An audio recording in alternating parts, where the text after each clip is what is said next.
That's plenty.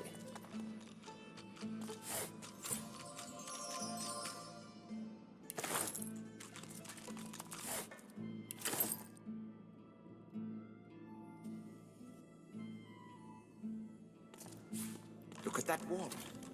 It hums with inner source.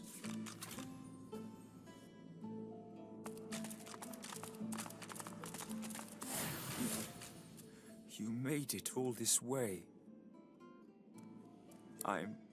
He trembles and seems to shudder with a quiet... I'm cursed, you know. Bloody Brackus bound me here to protect his vault. He has my soul in that jar, as long as the jar stays unbroken, I can never truly die.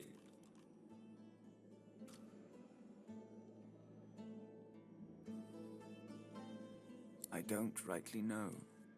This was the Source King's way. Befriend you, then destroy you. I was a fool to expect I'd be an exception.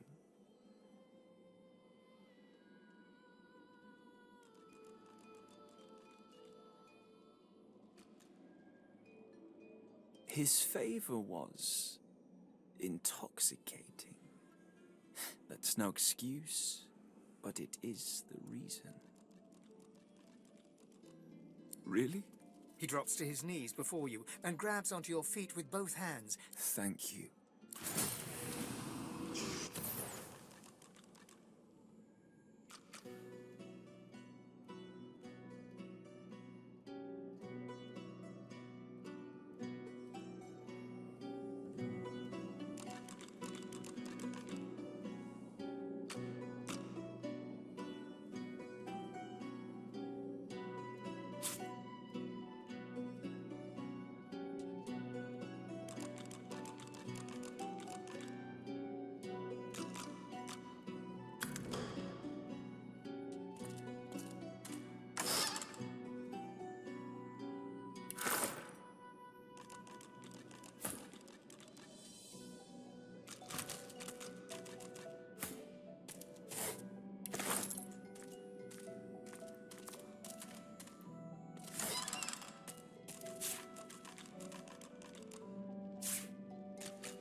The jar on the plinth before you seems ancient, but is in surprisingly good condition.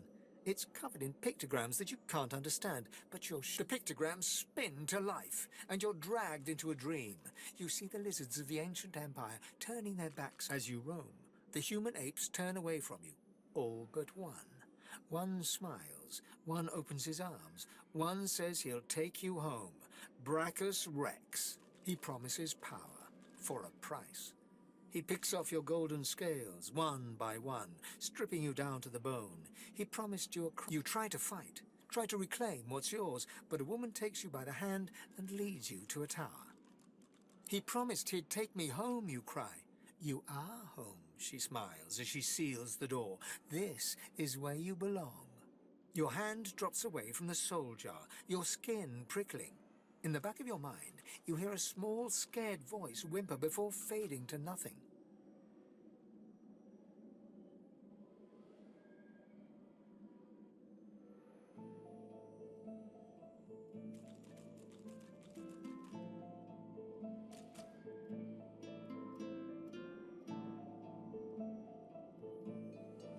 You see a shape emerge from the ruins of the broken jar, a lizard in the finest necromancer robes. Farewell to flesh. Farewell to bone. The long-dead lizard's visions fade.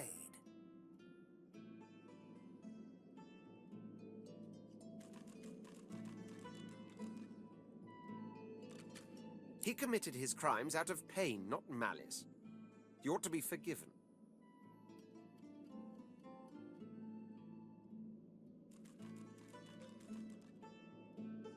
One can't help but have a bit of sympathy. Who wouldn't want to return to their home? What he did shames his...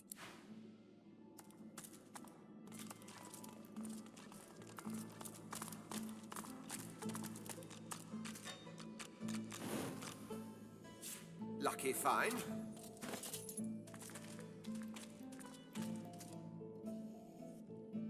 Ah, it's been cursed. Ah, it's been cursed.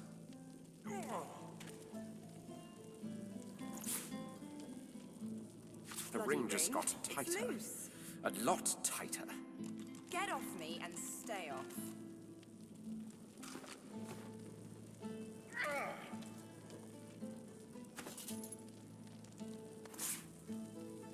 Something isn't right. The ring's gone, but not its curse.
This jar glitters and glows.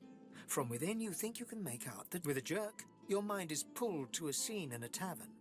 You see a dwarf in the center of the room, joking as all around the door opens, and a tall, beautiful woman stalks into the room.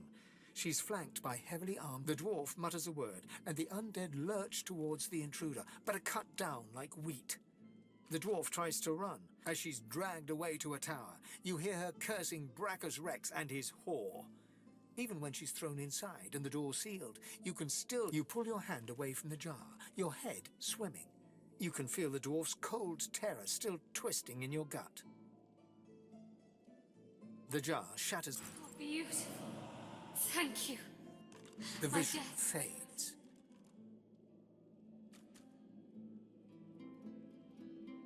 I can do little but condemn that necromancer's cowardice and greed. Honestly, making the dead do menial work sounds kinder than having the living. Being locked in a tower was more kindness than any... The jar before you may have looked opulent once, but no longer. Now, the soul jar rocks slightly, light flashing from underneath its lid. On its rim, you can just barely make out the name Gratiana. As soon as you touch the jar's cracked surface, you see a vision of splendor. The vision shifts. You see burning villages, slaughtered women and children. You see her, purging wand in hand, standing amongst it all. She throws her head back and laughter echoes. A shadow falls across her, and you see a large, weeping face. She reaches out as if to comfort, but Brackus drags her back. You see her. As you pull your hand away, you can feel a deep, longing sadness in your soul. Is it regret or just sadness? The terrible vision fades.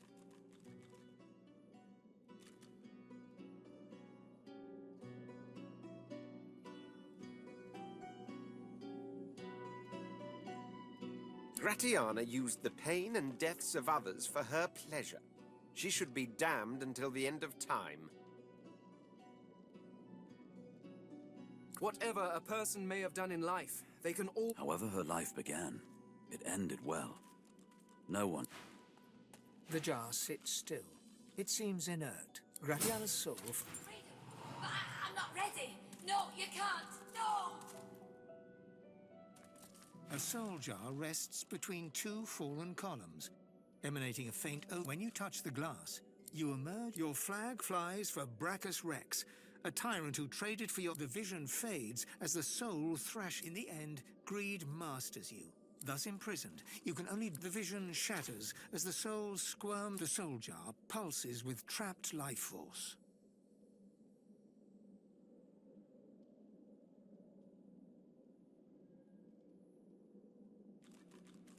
As the soul spills from the broken jar, the arm in your bag revolts. It clambers out and falls to the floor. Shaking fingers fold into a crude gesture. One final insult, but what remains of the outraged soul molds itself into a defiant skull, glowering. Snake! Worm! The soul jar stands on its plinth. You see the scene. You feel a jolt and open your eyes to see the soul jar before you, like a human spirit. Eternal thanks, young one. Oh, timely death. The necromancer's memories fade to... We're better off without vile necromancer. No one deserves the fear and pain I felt it. One must wonder how many more lives they took.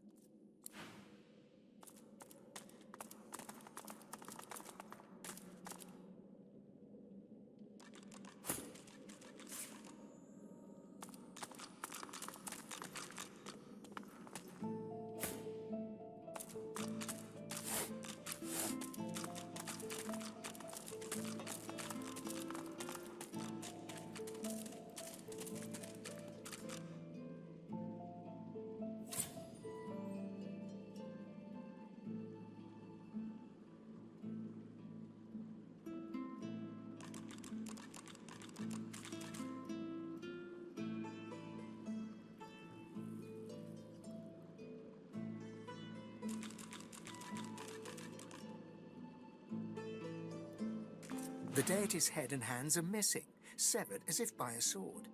You can't tell if this was meant to be symbolic somehow, or a mere act of vandalism.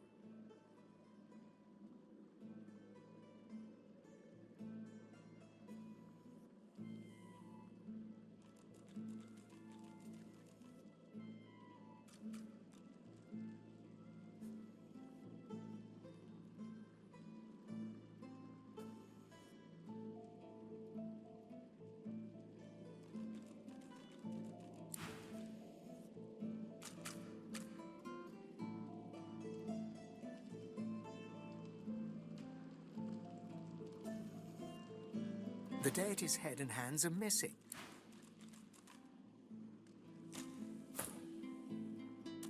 The deity's head and hands are missing, severed as if... As you take in its chiseled details, you have a vision. The statue comes to life and embraces you awkwardly with its broken arms. That shrine seems to have brought me here. What is this place?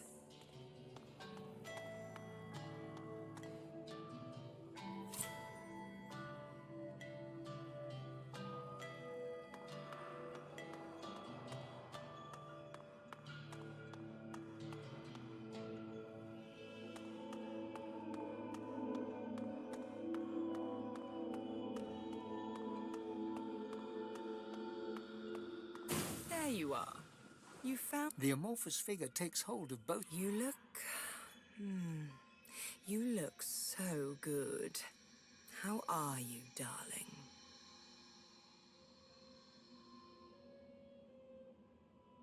What?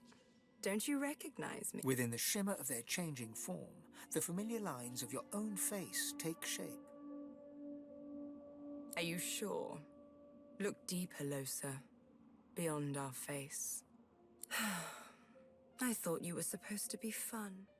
If I'd expected such a sour attitude. A feeling looms. You try to tamp it down, but it's expanding from your belly outward, down into your toes, up through your hands, and into your fingertips. Wouldn't your eyes look good ripped out and stuck to the wall? You feel a sudden, irresistible urge to dig into your eyes with your own hands. Come now, Losa. Don't you want to play?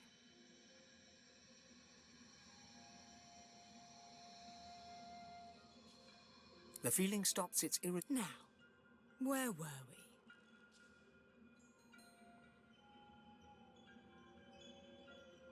Stop that.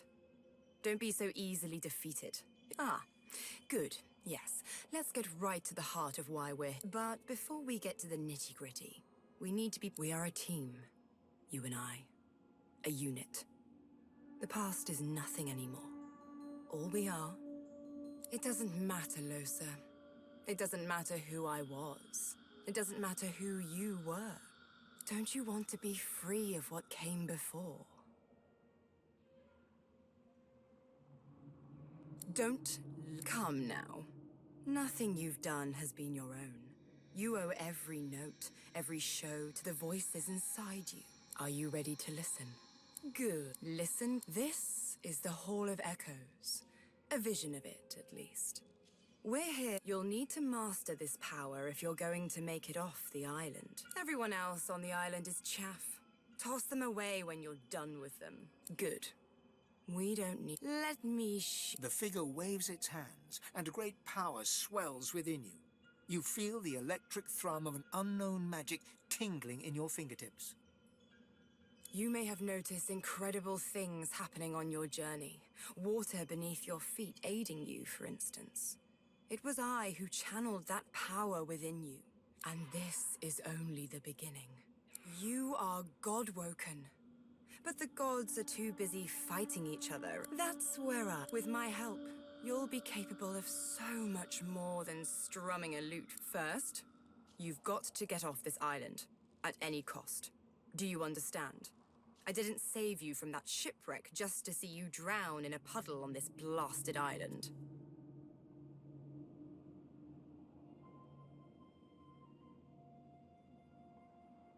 We cannot fail. You and I are unique in all the world. The figure lays its hands on your shoulders. You can do this.